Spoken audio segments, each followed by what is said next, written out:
I'd never thought of them that way.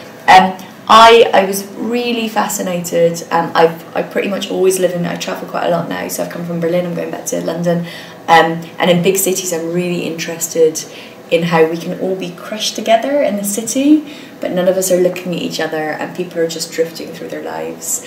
So I was really interested in those isolating people just sort of sleepwalking through their lives, pretty much just ignored by society, ignored by the people around them. So it was very deliberate, and you know, all writers are outsiders, I think. So a lot of it, I personally identify with the outsiders, you know, as someone who's pretty much constantly in exile from where I grew up. So I've only written 2 books, but my third that I've just sent to my literary agent is kind of the same, in that it explores things that I personally am very interested in. And for me, the 2 things I was interested in when I was writing this was love, or the concept of love and what that really is when you get down, and then home and exile.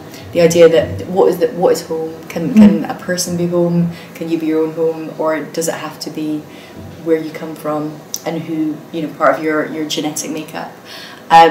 And exile, the idea that you can be left. And perhaps part of that is that I was saying to someone yesterday, the communities I grew up in, I can't really go back to. You know, I've moved too far away from them.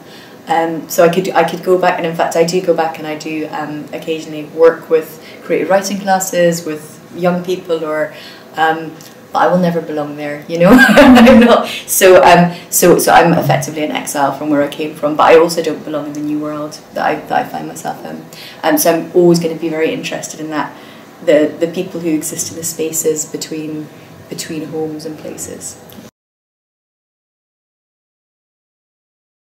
That Hackney, in particular Hackney, because I think that should be a character in itself.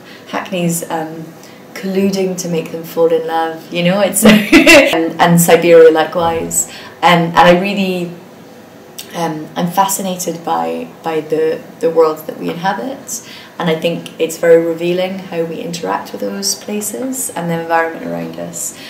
So I was really interested in trying to explore that, and also, I mean, I really, you know, Hackney's such a fascinating place. I wanted to capture it, you know, I want to put it on the pages. It's changed, like everywhere. I mean, I don't know if Paris is the same, but London's changing so fast all of the time, and I want to capture at this amazing, exciting time. I think it's true of all adults, even if you've had a relatively happy life, that we all carry this sort of handprints of all the things that have gone before us. And so one of the things I was trying to look at with Dave and Elena is whether or not, even after terrible things have happened, you can still find a way to love and make yourself vulnerable and find a way to hope for happiness.